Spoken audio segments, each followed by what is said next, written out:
Hello! Welcome to Alyssa Jean's Reviews. My name is Alyssa, and this is my video for the 10 worst retcons in sci-fi and fantasy. And when I say sci-fi and fantasy, I mean specifically the sci-fi and fantasy stuff that I cover on my channel, either right now, currently in Alyssa Jean's Reviews, or have previously covered on my old channel known as Acton Tomko's Reviews.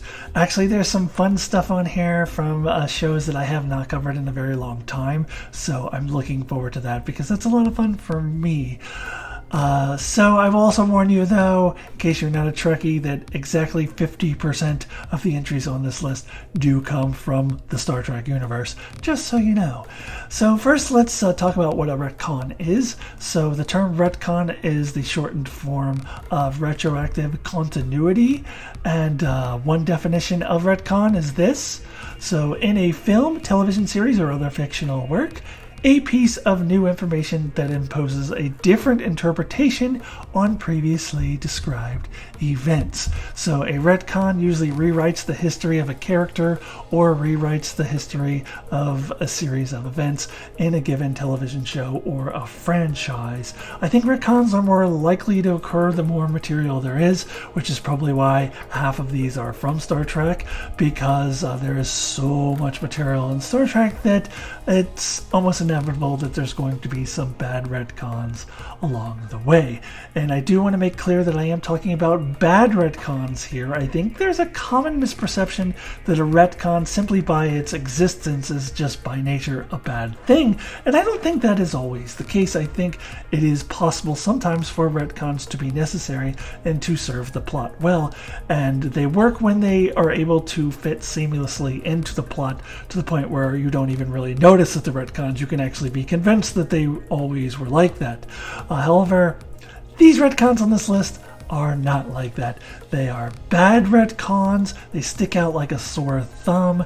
There is, in some cases, no possible way you would ever convince me in a million years that a certain series of events took place in a certain way, or that a character has a certain backstory, because they so obviously changed it and is clunky, and in some cases is very difficult to watch. And you will sometimes possibly hear me yell at the screen, either in this video or other reviews, that I do when a retcon comes up, when a show is presenting information like this person did this thing, and I will say, the hell he did! No, he did not! That did not happen! And retcons are really irritating, but also fun to rant about, and so that's what this video is for. So just so you know, I'm not tiptoeing around spoilers.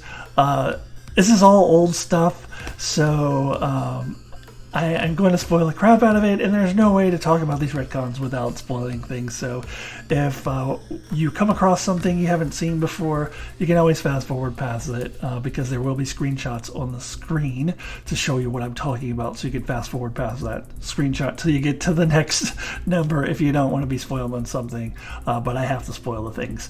So with all that out of the way, let us get into the 10 worst retcons in sci-fi and fantasy. Number 10. So kicking us off at number 10 in the worst retcon list is The Sickness is a Mental Sickness from Lost. So in the first 2 seasons of Lost, there was a lot of talk of a sickness or illness or virus.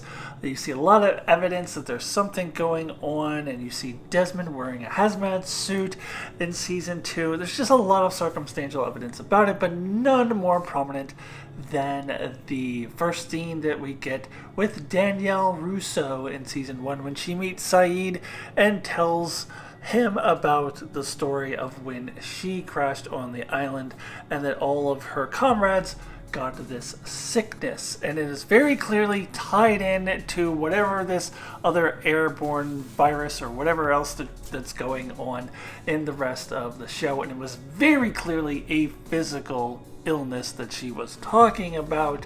However, it is also clear that after season 2, the writers abandoned that whole virus subplot, whatever it was going to be, and moved on from it.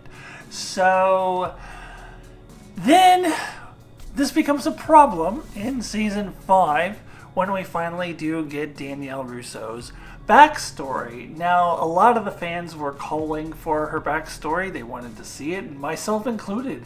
We really wanted to see it on screen because we had only heard about it. The problem is that her backstory completely depended on this virus or sickness of some sort, and that was no longer a plot point the writers were interested in exploring. They had abandoned it 3 seasons earlier. So now they're doing this backstory where young Danielle Rousseau is facing her comrades who are brainwashed by the smoke monster and accusing them of having a mental sickness, and trying to line this up with the sickness that the older Danielle Rousseau was talking about in season 1, and it just does not work at all. And this has always irked me. I have watched the series through several times, and every time I get to this part in season 5, I cringe. It's just very difficult to sit through because it sticks out like a sore thumb, and it's very, very obviously not what they were talking about in season 1. Now, I understand that it's an abandoned plot line that the writers decided to move on from, but in that case, they really should not have explored the Rousseau backstory in season 5. I know that fans were calling for it, but they had no problem pissing off the fans at the end of season 6, so there is no reason to have this backstory since it centered around an abandoned plot line. It just looks awful, and it is difficult for me to sit through every time I watch Lost.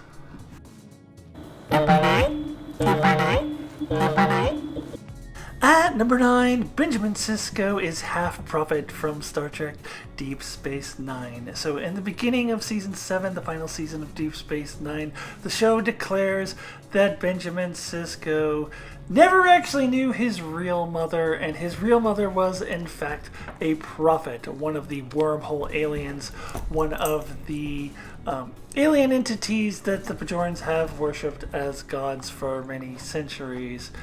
And what really bugs me about this retcon is that it was completely unnecessary.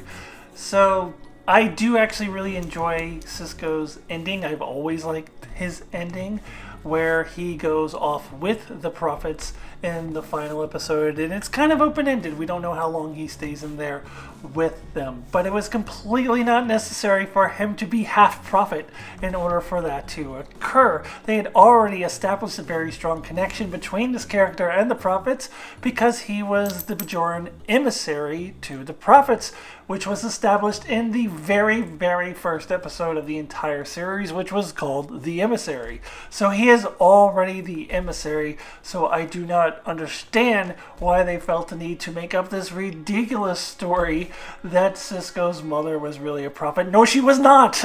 They just completely made that up for this season, and it bugs me that they didn't need to. If they had just stuck with him simply being the emissary, it would have totally worked for him to go off with the prophets. Now, they couldn't have had that scene with his mother speaking to him in the end about the baby and all of that stuff, but did they need to do it that way?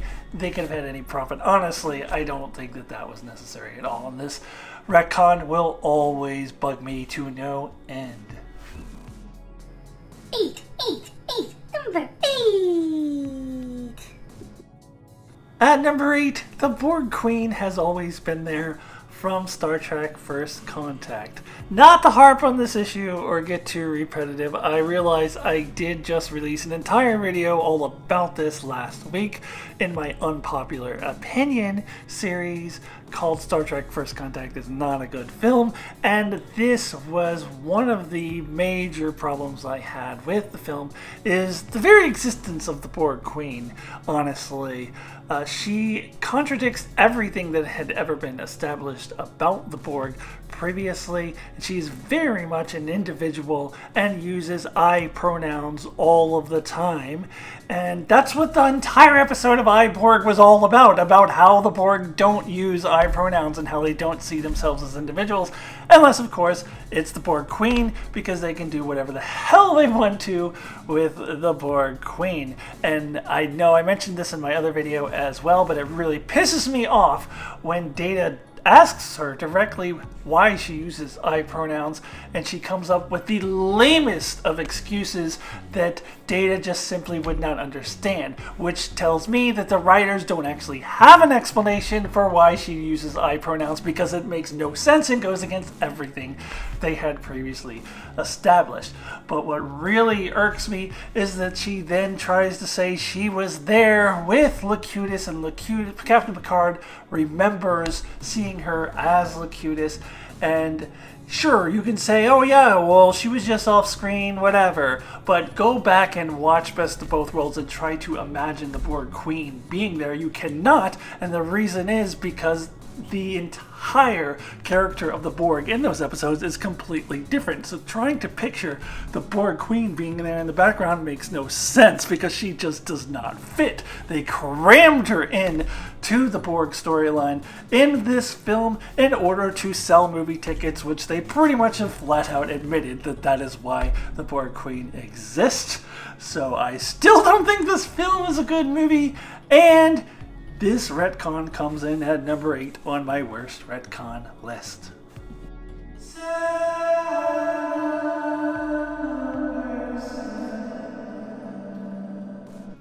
At number 7, Species 8472 just wants to get along from Star Trek Voyager.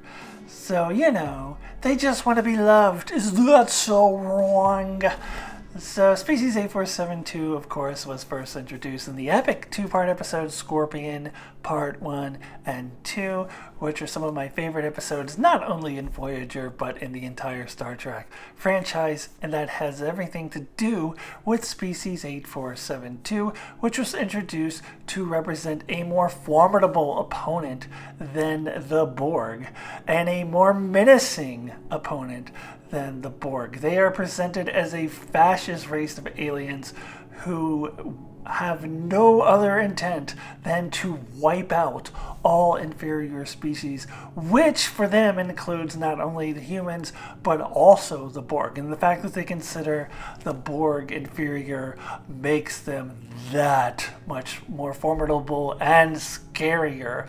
And the entire purpose of their existence in Voyager is to be a species that wants to wipe out everybody. And there is absolutely no mistaking that this is their intent. They communicate directly with Kes telepathically, not just through words, but through feelings. Like, she feels their intent, and it scares the crap out of her. So there is absolutely no mistaking it.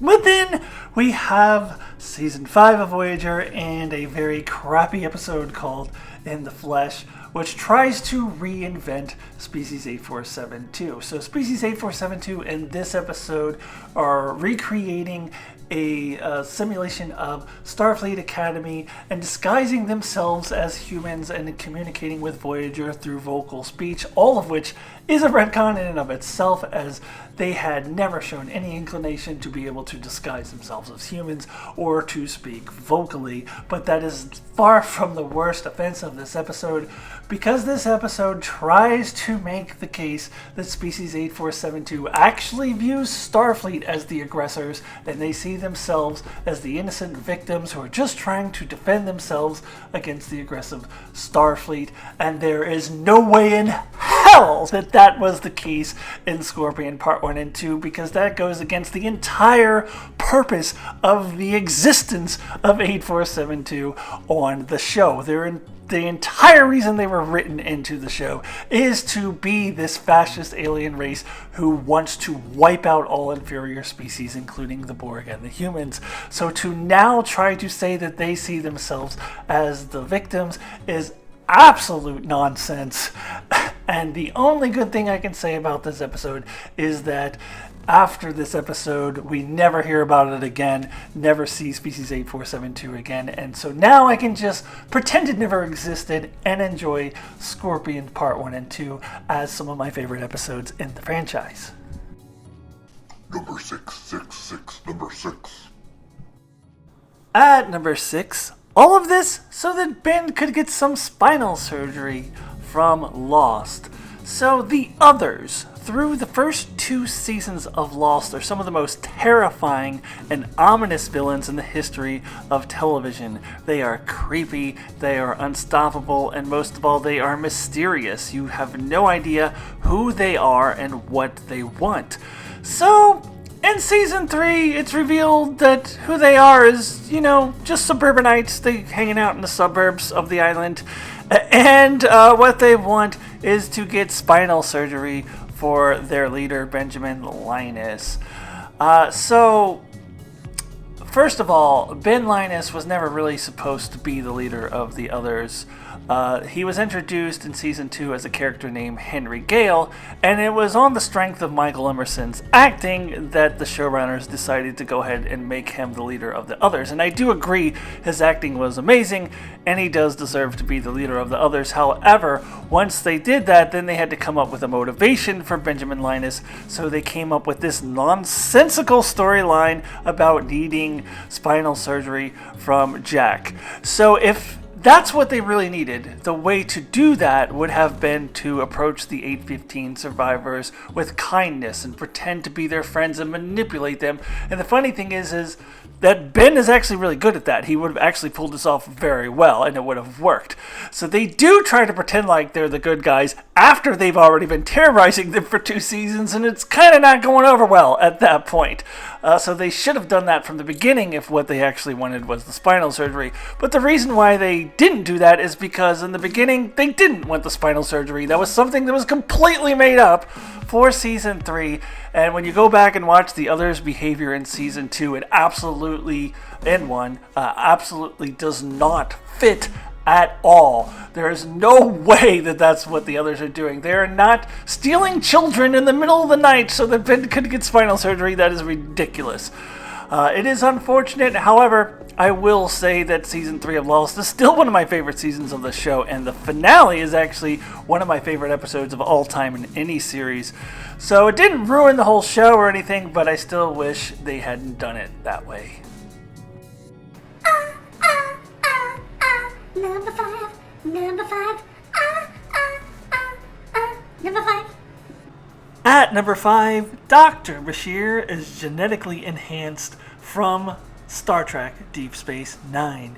So in Season 5 of Deep Space Nine, it is revealed that Dr. Bashir's parents had him secretly genetically enhanced when he was a kid, and so he has been genetically enhanced this whole time, all 4.5 seasons up to this point of Deep Space Nine, to which I say, the hell he has! No, he has not!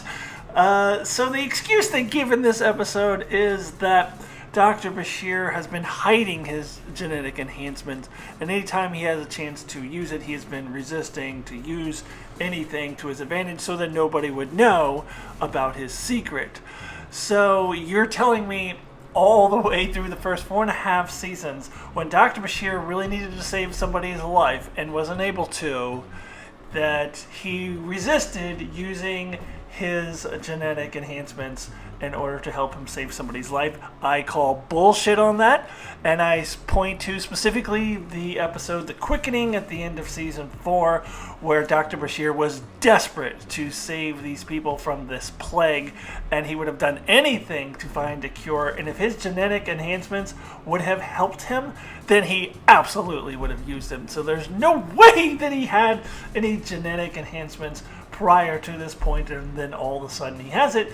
And I have to ask why. Why did the writers feel the need to do this retcon? Does it make the character more interesting? Does it make the character better? I would say no and no. I would say it makes the character less interesting because now he has this advantage that he can use whenever he is in trouble, whenever he does need to save somebody's life or whatever, which I think is ridiculous.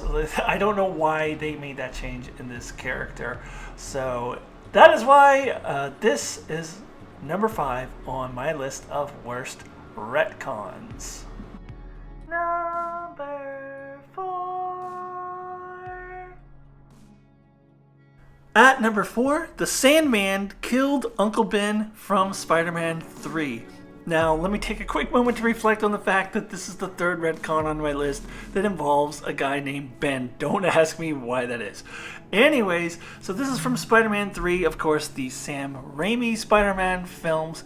And I actually had never seen this film until earlier this year when I did a full-on Spider-Man marathon. I watched all the Spider-Man movies, and I had never previously watched this film because everyone always told me it was bad, so I didn't waste my time with it. And watching it this year, I discovered that everyone who told me it was bad was understating the matter, because this is actually the biggest flaming piece of crap of a movie that I've ever had to suffer through in a very long time. And the biggest reason for that is that the film tries to cram 3 villains into one movie, and they attempt to make a personal and emotional connection from Peter Parker to each of the 3 villains. And in the case of the Sandman, it is a very phony personal connection that is force-fed into this film. So Peter Parker and Aunt May go down to the police station, and the police are like, oh, so hey, turns out like the Sandman was actually responsible for killing your uncle. And at that point, I'm yelling at the screen, no, he did not! He had nothing to do with it! There's no way in a million years he had anything to do with Uncle Ben's death. Now, to be fair, they were trying to say that the Sandman didn't directly kill Uncle Ben. It was still the same dude who killed him in the first movie, but the Sandman had hired that guy. So, not only is this forced in the film to create a false connection that doesn't actually exist between Peter Parker and the Sandman, but this also undercuts the previous films, and it undercuts a very important classic part of Spider-Man's canon that goes all the way back to the comic books. And I first saw it in a cartoon called Spider-Man and His Amazing Friends in the 1980s, wherein Spider-Man or Peter Parker has a chance to stop this burglar, and he does not do anything to stop him, and then that burglar ends up killing Uncle Ben. I think in the movie it wasn't actually a burglar, it was just some dude who was stealing some money or something. But in any case, he doesn't stop the guy, and that guy ends up killing Uncle Ben, and that's where we get the whole with great power comes great responsibility and all of that stuff. It's a very classic piece of Spider-Man lore. Now they're undercutting it because that means nothing now, because it turns out the Sandman was out for Uncle Ben for some weird reason, and so the Sandman would have killed him regardless of what Peter Parker did or did not do with that burglar. This also undercuts an emotional scene in Spider-Man 2 where Peter Parker confesses to Aunt May that he could have stopped Uncle Ben's killer and did not. Now that's meaningless because the Sandman apparently was going to kill him anyways. This is so stupid. Honestly, I think that this is probably the worst retcon on my list, objectively speaking. The reason why it's not number 1 is because, quite frankly, I don't really care about the Sam Raimi Spider-Man films that much, whereas each of the retcons in my top 3 come from franchises that I have a deep personal connection with, and that's why I hate them even more. But if you take out my personal feelings, just objectively speaking, this is probably the worst retcon on my list because it is so bad. 3. At number 3, Dr. Soong had a natural-born son who was also a cyberneticist from Star Trek PICARD. Now, I added that last part that he's also a cyberneticist because that is key, because I could probably buy it if they tried to say that Dr. Soong had some long-lost son that he didn't know anything about, and he was like a farmer or something, or maybe he was off in some prison camp for many years or something hidden away. But no! Star Trek Picard is trying to have us believe that Dr. Soong had a son who followed in his footsteps and is also one of the greatest minds in the cybernetic field and also creates androids and all of this stuff, and yet somehow we have never heard of him. So the reason why this ends up being the highest ranked retcon from Star Trek on my list is because it is retconning decades of Star Trek lore, trying to say that this guy existed all of this time, and that is bull fucking shit. He did not exist.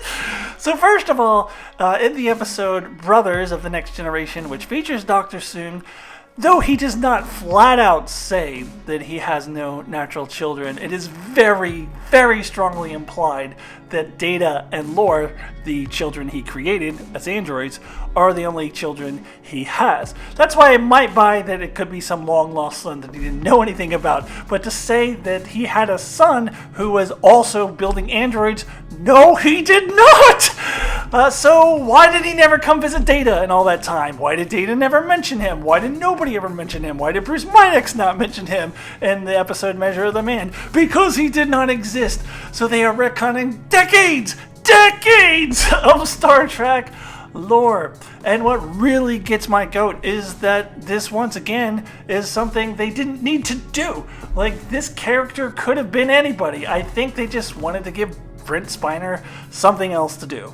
And you know what? I love Brent Spiner, but giving him more to do is not worth retconning decades of Star Trek history. So yeah, this could have been anybody, or honestly, it probably would have been best if they had given this storyline to Bruce Maddox instead of killing Bruce Maddox off. That probably would have been the best thing they could have done. But instead, they give us the third worst retcon on my list. You have hearts, number 2. At number 2, Rey is Palpatine's granddaughter from Star Wars Rise of Skywalker. So originally I was actually thinking of doing maybe a combo retcon here, talking about how Rey is Palpatine's granddaughter and also the fact that Palpatine is not dead. But apparently Dave Filoni and the gang are working on fixing that piece of it through their other shows like The Mandalorian and The Bad Batch by claiming that Palpatine was actually a clone, which, okay, fine. But there is really no fixing this. This film says Rey was Palpatine's granddaughter, and the hell she was. No way in hell. No. And this is unfortunately a result of the lack of consistency in leadership, creative leadership, throughout the 3 sequel films. So in the first film, Force Awakens, for sequel film I should say, I believe they meant for Rey to be a Skywalker. I think that's what they were originally thinking, something along those lines. And then in the second film, The Last Jedi, I think they actually were truthful when they had Kylo Ren tell her that she's nobody, because the point of that film was that anybody could be a Jedi, you don't have to be special. So I think that was meant to be the case, that she actually is nobody. But then, of course, that was the Rian Johnson thing.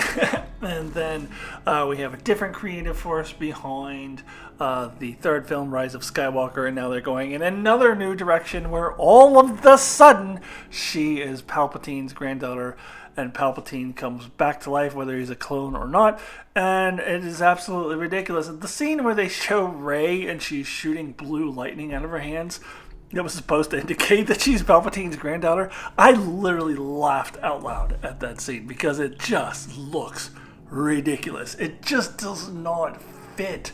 And no matter how hard I try to convince myself that Rey is Palpatine's granddaughter, because that's what the movie told me, I can't convince myself of that because it is very clearly not the case.